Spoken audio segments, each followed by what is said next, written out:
nations are stepping up military patrols in the Red Sea to protect international shipping. Ever since the state of Texas adopted a full ban on abortion, a San Antonio abortion provider has moved his entire practice to neighboring New Mexico. He says that 85% of his patients are from Texas. Kayla Padilla of Texas Public Radio reports that Dr. Alan Braid's patients are traveling to receive reproductive care. The 78-year-old physician made news in 2022 when he challenged the Texas fetal heartbeat law and won. The law outlawed abortion as early as 6 weeks. Soon after, he moved 700 miles away to New Mexico, where he continues to treat Texans. This year, some counties in Texas passed abortion ordinances that would punish those who help pregnant women travel on their way to receive out-of-state abortion care. Braid said this affects his and other clinics. They're having higher no-show rates because people are afraid to drive through Lubbock, Amarillo. Braid said he's concerned that a national ban could go into effect in the future and make conditions even worse for patients. I'm Kayla Padilla in Albuquerque, New Mexico. On Wall Street, in futures trading, Dow futures are lower. This is NPR. Support for NPR comes from the Public Welfare Foundation, committed to advancing a transformative approach to justice that is community-led, restorative, and racially just. Learn more at publicwelfare.org. And the John D. and Catherine T. MacArthur Foundation at macfound.org. Good morning. It's 8:05, 38 degrees in Cincinnati, 39 in Dayton. This is 91.7 WVXU. I'm Zach Carrion, filling in for Marianne Zalesnik. Some Ohioans who rely on Medicaid coverage for dental care are running into a problem. They're being denied coverage for that care because of their age. State House correspondent Joe Ingles reports on what state lawmakers are doing to try to deal with that problem. Democratic Representative Adam Miller says when he and Republican Gene Schmidt heard about Medicaid claims being denied for very young or very old patients, they took a closer look at the problem. These claims, they're going up to the state for review, or being kicked back under rationale of, well, they're a young child, the teeth will fall out anyway. Whoa. Miller says older patients, some on hospice, have been refused care for being too old. So he and Schmidt have a new bipartisan bill that would prevent claims from being denied solely on the age of the patient. Miller says he expects the bill will be taken up for consideration in 2024. Joe Ingles at the Ohio Public Radio State House News Bureau. Fire is a tool that, when used properly, restores habitats. As WISO's Adriana Martinez Smiley reports, one statewide group wants to introduce people to how that's done. More than 100 people attended the Ohio Prescribed Fire Council's 4th annual meeting this month. That ranged from Park District staff to Ohio Division of Forestry officials. John Watts is a former fire marshal and the chairman of the Ohio Prescribed Fire Council. He says some plants need these types of disturbances. These are all plants that evolved under a fire regime system prior to, us kind of developing and destroying a lot of these areas. Prescribed burns can be used to improve ecosystems by promoting seed germination and eliminating invasive plant species. Watts says they hope to share this practice with more Ohioans.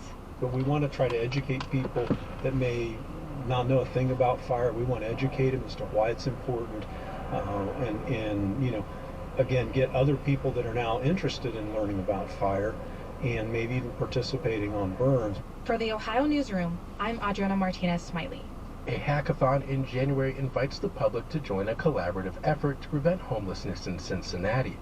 The group Strategies to End Homelessness is leading it, funded by a $2 million grant from the city.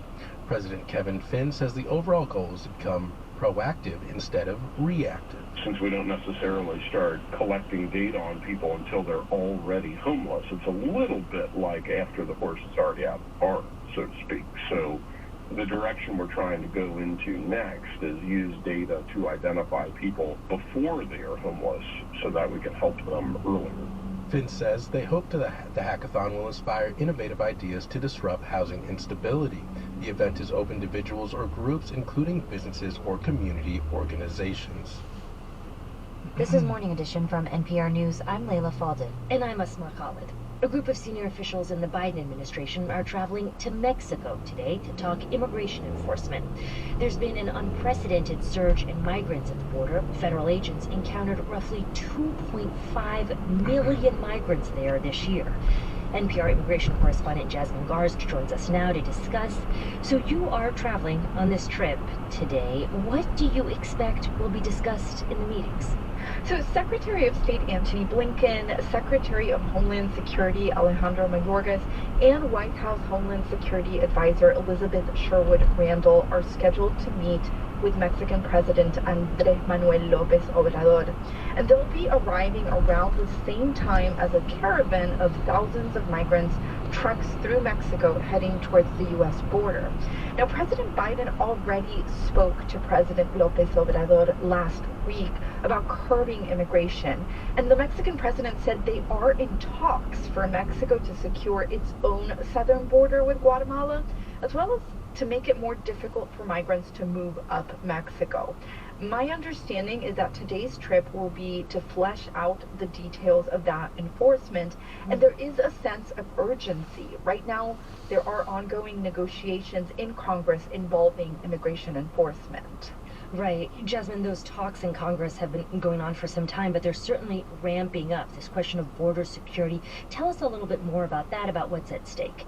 Well, of course, we're heading into an election year, and a centerpiece of Republican presidential campaigns has been Biden's immigration policies, which they are calling disastrous.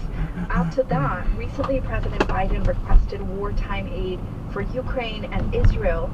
In response, House Republicans demanded that there be a drastic change in immigration policy to make applying for and receiving asylum at the border far more difficult, as well as expanded deportations. So what has the response been from Mexico to all of these suggestions? So this month, the Mexican government halted a program to repatriate and transfer migrants inside Mexico due to lack of funds. President López Obrador has said he's willing to work with the U.S. The Mexican president has also made it clear he wants the Biden administration to ease sanctions on the governments of Cuba and Venezuela.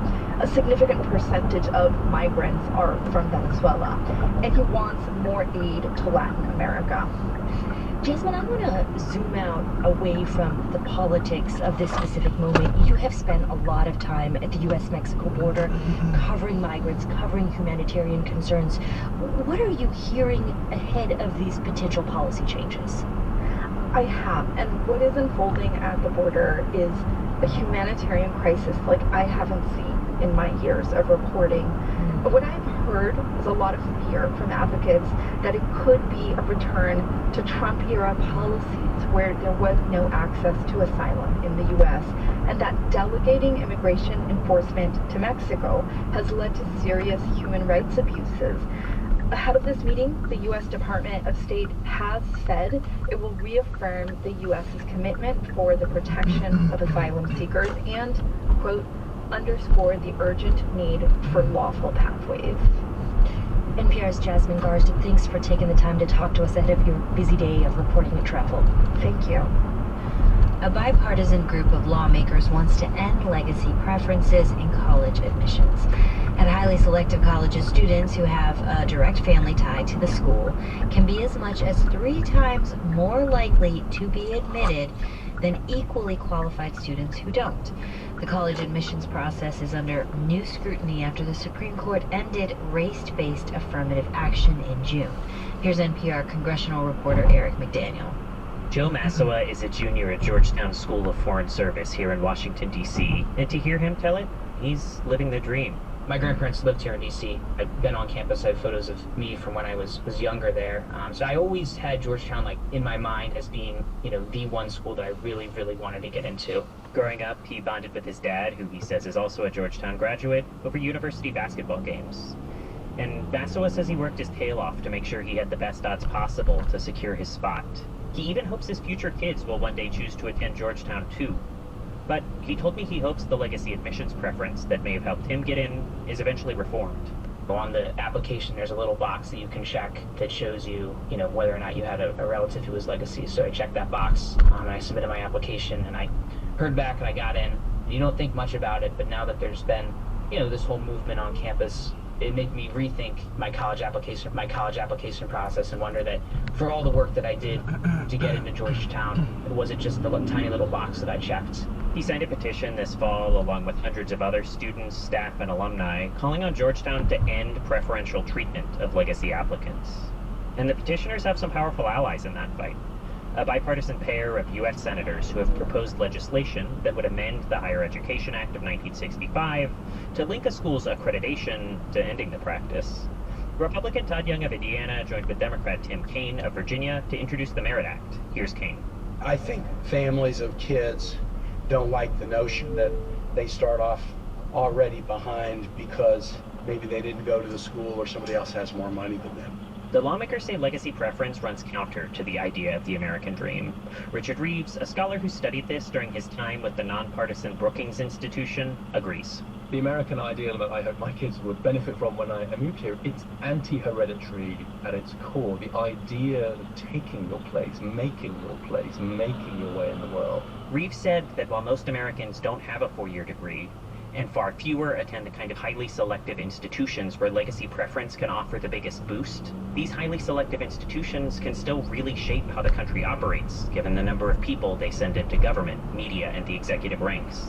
Is this idea of meritocracy should be driving college admissions, or is the role of these institutions to help kind of pass the baton on from one generation to the next?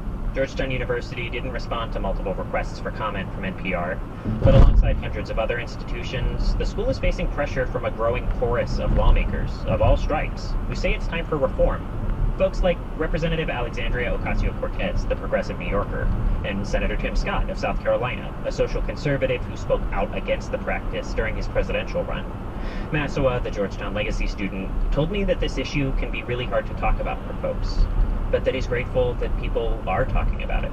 The admissions process is flawed and it's skewed, and I hope for the process to be reformed, and I think that this is one step that it can be reformed to be fairer for all college applicants. And while it's not likely this reform bill will make it through a mostly stalled Congress to Biden's desk for a signature, it's clear that the issue has momentum. Eric McDaniel, NPR News, Washington.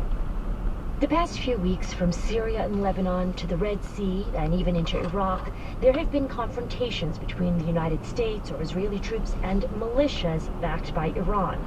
They have intensified because of Israel's war against Hamas as the death toll there in Gaza balloons over 20,000 people. And despite U.S. pressure to ratchet it down, Israeli officials say the war is likely to last, quote, many months.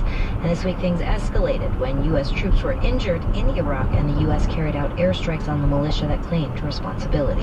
Joining us now from Istanbul to discuss all of this is NPR's Peter Kenyon. Good morning, Peter. Morning.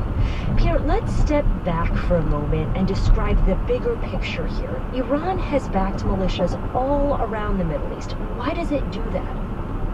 Well, this has been one of Iran's preferred ways of projecting its influence in the region. I mean, you don't see Iranian forces being shipped out in large numbers to conflict areas in the Mideast, but what you do see are Iranian-funded militia groups. In action, Hezbollah in Lebanon, the Houthis in Yemen, various militias in Iraq, and to some extent Hamas. Now, Hamas is, of course, in a war with Israel after Hamas members killed some 1,200 people in southern Israel on October 7th. Iranian officials like to talk about the axis of resistance. They mean groups that are fighting to reduce or, if possible, eliminate the American military presence in the region. And it's an arrangement that lends Tehran influence without it getting directly involved in the fighting. So there have been a lot of incidents lately. There seems like there's almost daily shelling or airstrikes between Israel and Hezbollah on the Lebanon border. So what is it that specifically occurred in the last few days that has folks concerned about escalation? Well, in addition to the attacks from Hezbollah in the north, Israel just identified 3 soldiers killed in Gaza, and Palestinian officials said 6 people were killed in a drone strike in the West Bank. Beyond that, this recent drone attack on a U.S. base in Erbil in northern Iraq killed at least 1 American service person, critically wounded another, and that was followed by a U.S. response in Syria that killed a senior Iranian commander. Headlines in Iranian media are still filled with official comments vowing revenge for that. There's another factor here. That's the threat to shipping in the Red Sea and beyond. Rockets and missiles have been launched at tankers Iran says are linked to Israel. It led some firms to send their vessels all the way around Africa rather than the more direct Red Sea route. Yeah, and it led the U.S. to send warships to the region to quell the rapid fire and deter others from getting involved. That has some companies possibly considering returning to the Red Sea. Right, so are there mechanisms or negotiations of some sort to keep this all from... Local support for our marketplace comes from Sharonville Convention Center, focused on creating accessible event experiences. New for 2023 will be 542 exhibit hall with a capacity of up to 2,000 and 30,000 square feet of exhibit space. The Sharonville Convention Center is dedicated to making your events even better. More information at SharonvilleConventionCenter.com. Support comes from the Cincinnati Symphony Orchestra, presenting Brahms, Runnagles, and Trifonov, January 5th through 7th at Music Hall. Celebrated conductor Sir Donald Runnagles and powerhouse pianist Domino Trifonov explore Brahms' more brooding and emotional repertoire, including Brahms' iconic Symphony No. 2. Tickets at cincinnatissymphony.org. Season sponsor, Western and Southern. As an epidemic of fentanyl use continues in America, causing tens of thousands of deaths each year, lawmakers and law enforcement agencies are holding one group increasingly responsible: drug users themselves. That's the topic on The Daily, coming up in about 15 minutes here on 91.7. This is Marketplace. I'm Kimberly Adams. When it comes to the housing market, we're finishing off 2023 in a pretty weird, challenging place. While inflation in general is continuing to moderate, home price inflation is not. The Case-Shiller National Home Price Index shot up again in October, rising 4.8% year over year, an acceleration from the month before.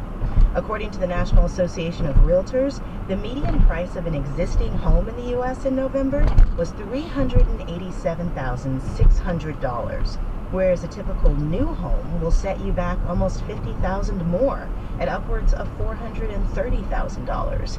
So it's a really tough market for would-be home buyers. And it's not like being a renter has been easy either. According to the Labor Department's Consumer Price Index for November, rents are up nearly 7% year over year, helping to drive overall inflation higher. But as Marketplace's Mitchell Hartman reports, there may be some relief coming next year. First, we have to understand what's been driving home prices so high. The answer, in large part, is really high mortgage costs.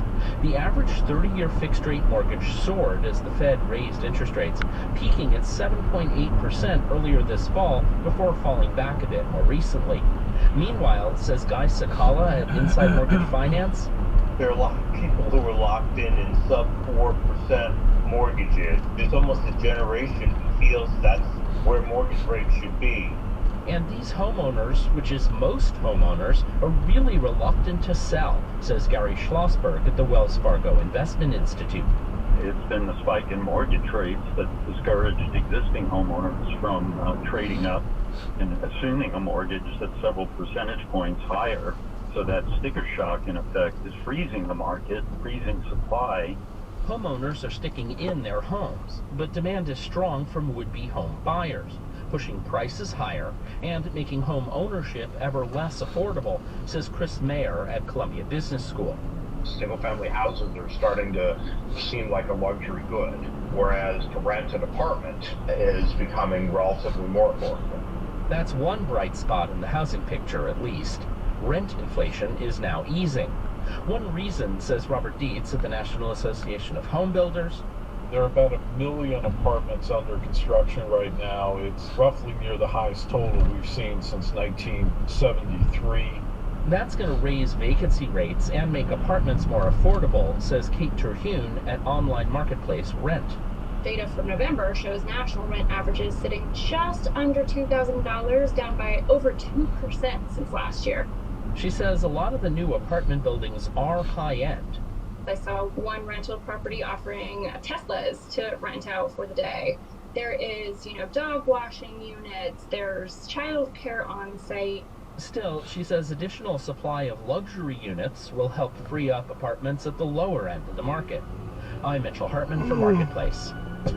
Oh, man.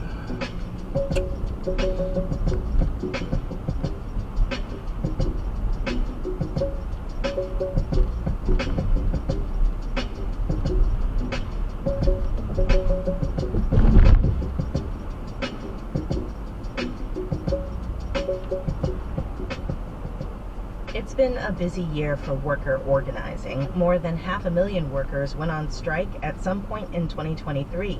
Among them, auto workers, Kaiser nurses, and actors, groups that went on strike and won big wage gains. Now, the unionization movement is making its way to higher elevations, like at ski resorts in the Mountain West. Matt Bloom from Colorado Public Radio reports ski patrollers see unionizing as a way to carve out a life in expensive resort towns. Jake Miller grew up a skier. When on the mountain as a kid, he would watch out for patrollers dashing around on high-stakes rescue missions. So when he got old enough last year, he applied to join the ski patrol ranks at Eldora Mountain Resort in Boulder County, Colorado. I love it. It's the most amazing job I've ever done. He loves being able to help people in emergencies, and the job can be thrilling. He even learned how to handle explosives to prevent avalanches. But finding housing in a resort town can be impossible. Miller's job pays $18 an hour in a community where the median home price hovers around $1 million. So he has to live a couple towns away. Driving an hour to and from work each day, which of course puts wear and tear on the vehicle and the gas expenditure. Miller wants patrolling to be a career. He asked for a raise, but when it didn't happen, he and other patrollers went another route.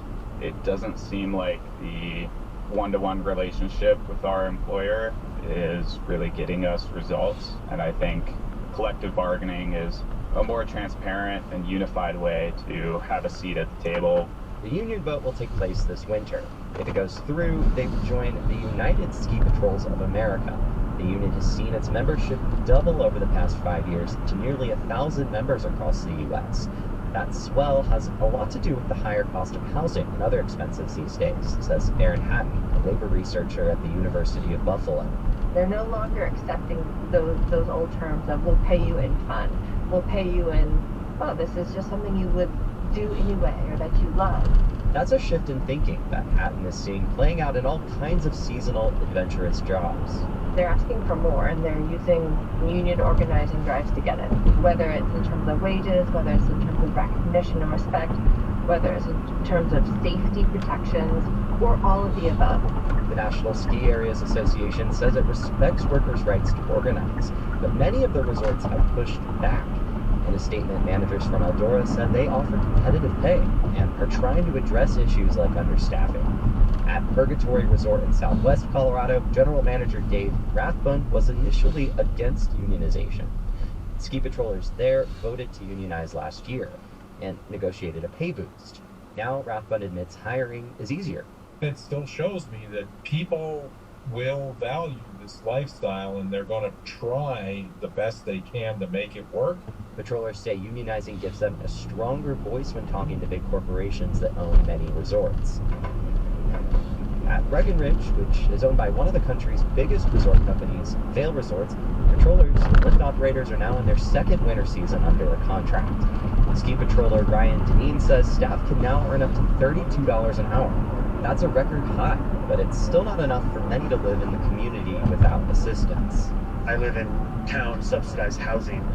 My children go to subsidized daycare, and that's a part of what I think is a flaw in this entire mountain industry. The resort started funding more affordable workforce housing. Deneen says that's a step toward keeping patrollers, which is important when they're trained in medical trauma care and avalanche prevention. Those aren't skills that can be honed over a year or two. I've been here for 12 years now, and I feel like maybe I'm just starting to get it. And he'd like to keep working on the mountain for another decade, and as long as he can afford it. I'm Matt Bloom for Marketplace.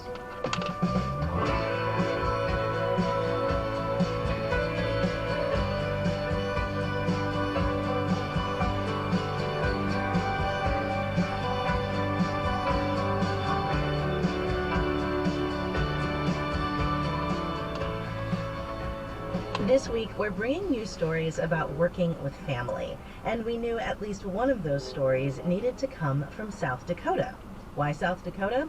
Well, based on data from small business lender OnDeck, more than 2/5 of South Dakota businesses, about 43% as of last year, are family-owned, the highest proportion in the country. So what's so special about those businesses and the families who run them? That brings us to the second of 3 My Economy stories about working with the people you love. This is BJ Dvorak and Jacqueline Economo. We are a mother and daughter team, and we own a quilt shop called Jacqueline Joyce in Sioux Falls, South Dakota.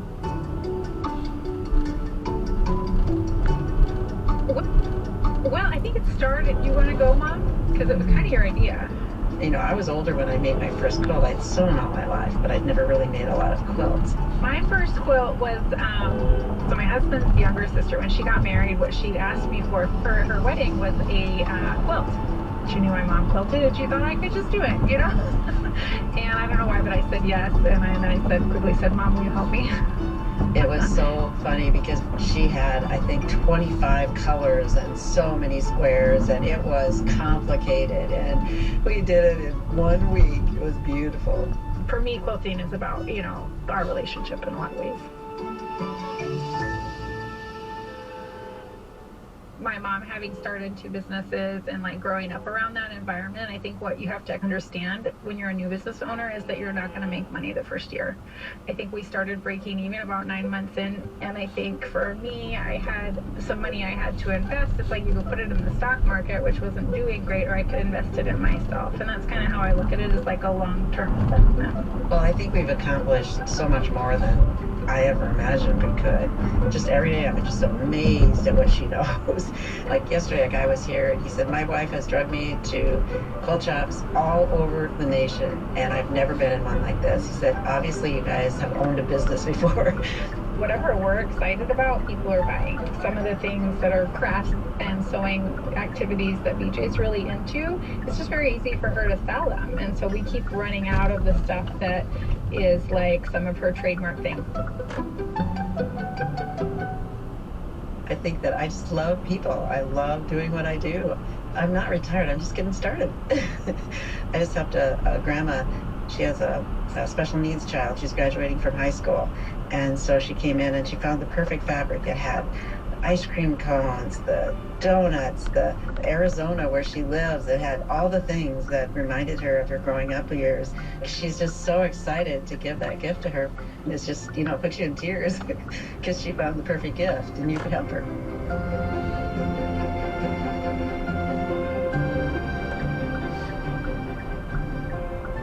BJ Dvorak and Jacqueline Economo, the mother and daughter duo behind Jacqueline Joyce Stitch Studio in Sioux Falls, South Dakota.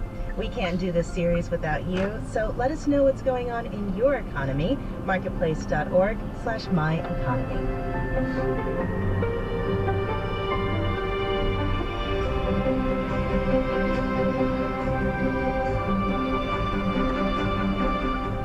Marketplace is supported by Paychecks, where HR, insurance, benefits, and payroll integrate into one platform.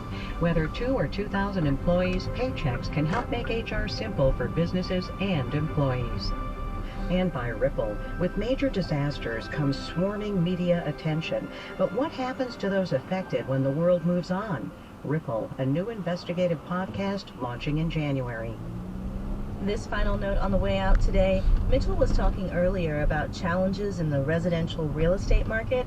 Well, things have been rough on the commercial side of things too, with remote work, higher interest rates, and even higher vacancy rates in office buildings driving down prices.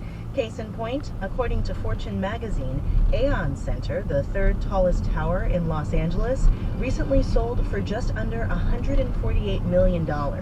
The 62-story building last sold in 2014 for more than $268 million, a 45% drop in value. Our media production team includes Brian Allison, Jake Cherry, Justin Dueller, Drew Jostad, Gary O'Keefe, Jeff Peters, Charlton Thor, Juan Carlos Torrado, and Becca Weinman. I'm Kimberly Adams. We'll see you tomorrow, everybody.